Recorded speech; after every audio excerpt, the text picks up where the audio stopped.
Let's talk about post-operative sensitivity following placement of a composite resin restoration. Many dentists frequently encounter this issue in their everyday practice, and sometimes it even leads to unnecessary root canal treatments to relieve the patient's discomfort or sensitivity. Today, in this video, I'll walk you through the main reasons for this sensitivity and some practical solutions to manage it effectively or to completely avoid it. Postoperative sensitivity can be extremely challenging to manage sometimes, especially when the restoration appears to be perfectly intact. Patients may report varying degrees of discomfort, and there are several factors that can contribute to this postoperative sensitivity. These include the remaining dentin thickness, the diameter of the dentinal tubules, and how effectively you have sealed the dentinal tubules after the etching process, and of course, the overall condition of the pulp. Additional factors relate to the clinician's technique and the specifics of the restorative procedure itself. Moving on to the causes, the number one cause of postoperative sensitivity is the heat generated by the dental burr during cavity preparation, especially if you are running the handpiece without enough water spray. That heat can irritate the pulp, but there's another risk to it as well.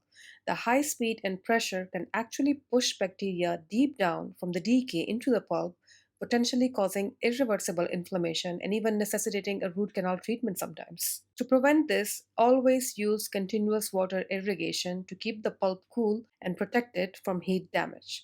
And when you are working on a deep cavity, slow down. Either use a carbide burr in a slow handpiece with light and gentle pressure or switch to manual removal with a spoon excavator. These simple steps go a long way in protecting the pulp and reducing the chances of post-operative sensitivity. Reason number two is how the tooth is prepared to receive the filling. Two mistakes I see often are over-etching and over-drying, and both can irritate the dentin and pulp. Over-etching happens when you leave the acid on too long, which exposes too many dentinal tubules and can lead to sensitivity. To prevent this, use selective etching. Etch the enamel with phosphoric acid gel, but leave the dentin alone and let the universal bonding agent do its job.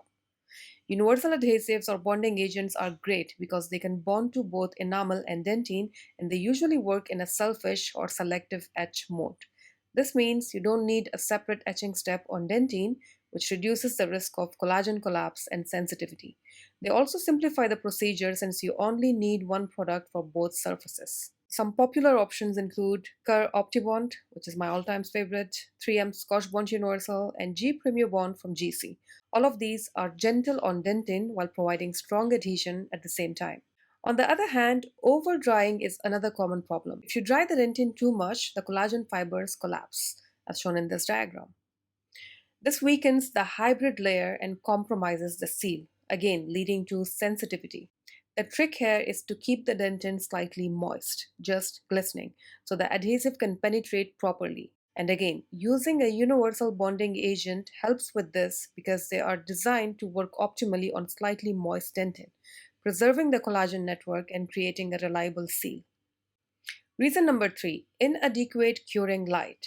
Now, this is something overlooked very often. A weak or low quality light may only harden the surface of the composite, leaving deeper layers undercured. This can cause post-operative sensitivity because of the gaps and micro leakage as an outcome of uncured underlying resin.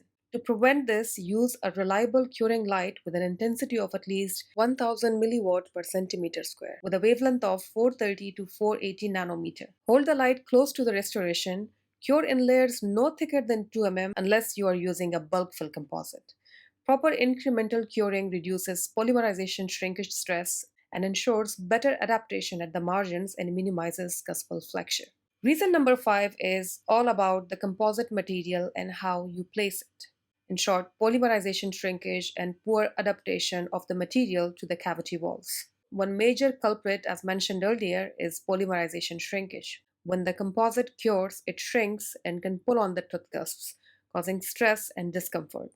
Another big factor is incomplete adhesive coverage on the dentin, where you miss out some areas, which can irritate the pulp and lead to sensitivity. To avoid these issues, always start with a thin layer of flowable composite and cure the composite in increments after placing the first viscous or packable layer over this flowable composite. This helps the material intimately contact the cavity floor and walls, hence no void is left behind. In class 2 restorations, use a tiny drop of flowable composite in the gingival or the cervical area. Then pack the rest with a viscous or a packable composite. The flowable adapts beautifully through hydraulic pressure as you pack the bulk composite over the uncured flowable composite. This technique is known as the snow plow technique, and it's great for preventing gaps and ensuring a good seal. Sometimes everything that we have done is right, but the problem lies in the bite or the occlusion of the patient after the filling due to a high spot. If there are any high spots or interferences in lateral or protrusive movements, they can cause pain when the patient moves their jaw. A quick way to check is by asking the patient to move their jaw like they're chewing on something, and then adjusting any spots that cause discomfort.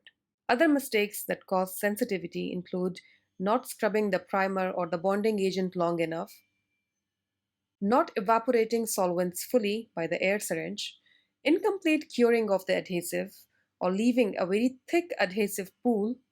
Also, placing conventional composite all in one bulk fill without layering it in increments, or poor adaptation to the cavity walls, especially on the cervical floor in the intraproximal area, can create tiny gaps. These gaps let dentinal fluid move, which triggers sensitivity. This is why even shallow or seemingly simple fillings can sometimes cause discomfort later on. So, to sum it up, postoperative sensitivity isn't just bad luck. It usually comes down to technique and attention to detail. By avoiding over etching and over drying, using universal adhesives wisely, placing composite carefully with techniques like snowplow, and checking the occlusion thoroughly, you can significantly reduce sensitivity and give your patients a much better experience. I hope this video helps. Please like, subscribe, share, and comment if you have any questions. Thank you for watching.